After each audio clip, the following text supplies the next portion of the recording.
It's a bit of a cross-pollination of time and resource for the betterment of the collective being those that are a part of what we're doing and those that benefit from it outside of this establishment and the work that we're doing. Our days are filled with making bread, cookies, biscottis, all made with ancient grains, New York State grown grains that we mill in-house. I've taken this business over from my predecessor, Koenraad Vandermeer, who has over 40 years of professional baking experience, and he developed a unique leavening that is an innovation of the sourdough and breaks down the gluten of these ancient grains to a degree believed to be greater than sourdough, making it that much more digestible. And we've had pretty significant success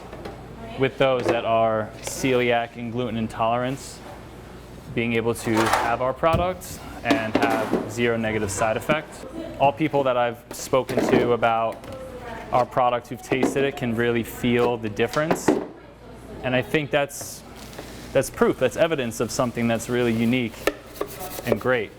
Our work here as bakers has also extended into the realm of additional food preparations that the local community has been enjoying and benefiting from for the last year. So we've taken just bread and made sandwiches. I grew up with my father, who had bagel stores and delis, so I have some firsthand experience about food production and customer service. Being in this town and developing intimate relationship with the community takes those experiences to another level, creating this reality that I get to enjoy with coworkers who are also family and coworkers who are also friends. I have a 5-year-old son. I live right around the corner, and frequently I pick him up from the bus and we come here, and he immediately goes to the refrigerator and he grabs a mango yogurt or a juice box, or asks for a cookie, or he'll ask for off the menu grilled cheese sandwich, and it's a beautiful thing. And those sorts of things have inspired me to take our food service to a more intimate and relatable level. There's a huge educational component to it all. You know, having grown up in Westchester County, it seems like a lot of folks in that area are not familiar with wellness to the degree that myself personally or people in this area are. And wellness is multifaceted in the sense that it's physical, it's emotional. We need to have developed and well relationships in order to feel whole. So if you can help to educate people on the benefits of clean eating, then you can also educate them on the benefits of sustainable farming and agriculture. There's an interconnectedness between the producer and the farmer and the consumer when there's attention put on it all. I'm lucky to have great relationships with a number of farmers in this area. We all kind of beat to the same drum.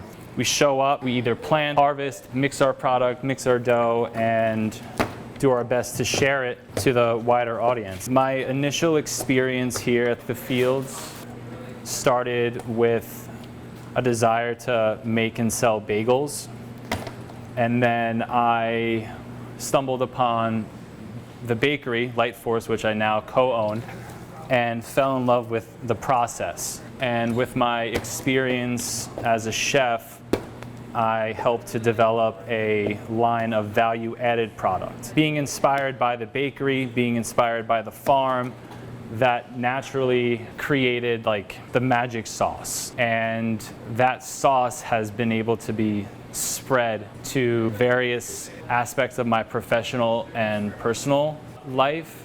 It's constantly bubbling, it's percolating, it's the flavors are developing every single day.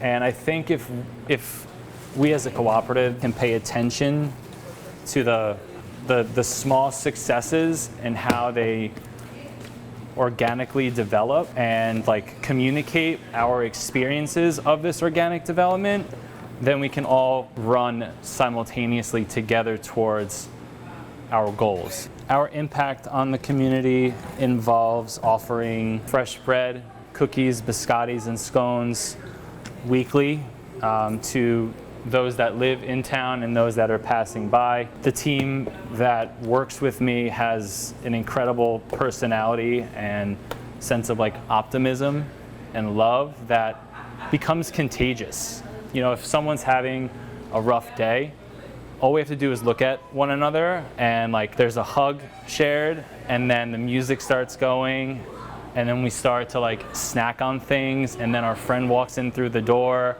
It's just all love. And that's what cooking really should be all about. There's a transfer of energy from the ingredient to the food to the mouth of the consumer, and it's really noticed. It can be really noticed if you know the people, if you know the ingredient, and then if you know the story that's involved with the creation of that food. Yeah, so we just want to share our story. We want to share our love and bring it to as many people as possible. It's funny, like the more involved and more like invested I get into this, I start to feel more of presence of something beyond what I can physically see and touch. Doors are just going to constantly be opening for you, and it's not a matter of knocking, it's just accepting the call. Once you're on the path, the door is just going to be open, and it's up to you to decide. And that's something that like my predecessor has said constantly.